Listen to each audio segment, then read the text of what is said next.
Аябай ыраазы болуп чыктык. Себеби буга чейин биз ишибиз түшүп бара элек бул жер 1 жылдан бери бизге проблема болуп, улам чыккыла деп биз ал жакка бул жакка каттарды жөнөтүп тынч эле отурганбыз. Пикеттерге деле чыкпадык. Баардыгын биз мыйзам чегинде чечилет деп ишенип отурдук. Чындыгы ишеничибиз азыр мына бүгүн ишке ашып отурат деп сүйүнүп турабыз. Себеби элдик бийлик келди деп канча элдер сүйүнүп атканбыз. Ошол бийлик келгенине биз бүгүн дагы бир жолу ынандык. Себеби эл жок, бийлик дагы жок, сиз дагы жоксуз деп айтты. Бул жетекчиге ушундай обязанность айтты. Эл жок, биз кимге иштейбиз?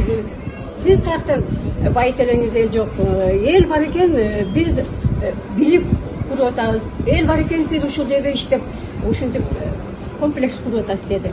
Эми бир адамды ушул жерден чыгарам десеңиз, капа болбойсуз деди. Эч кандай жакка эч ким чыкпайт деди.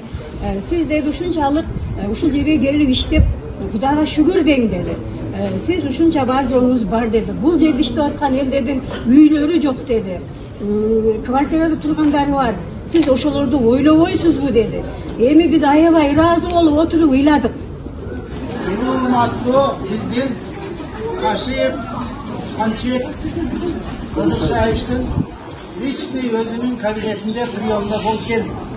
20 кишиден турган комиссия. Ошол жерде өзү Камчыбек Ташиев ушундай обязанностька ушундай жакшы указанияларды берди. Биринчи, элдин көйгөйүн элдин пайдасына чечиңиз деп суранды.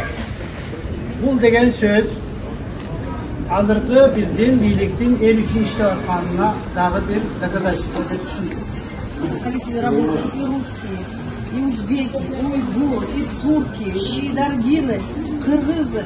Поэтому мы хотим сказать большое спасибо нашему правительству в лице нашего президента Садыру Джапарову, также Акылбеку Джапарову. Также сегодня мы были на приеме у нашего Камчыбека Кадыршаевича Ташиева.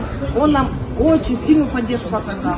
В том плане, что мы, наш коллектив, мы еще раз поняли, что наше правительство работает ради людей, для людей. Особенно Ташиеву Камчыбеку Кадыршаевичу.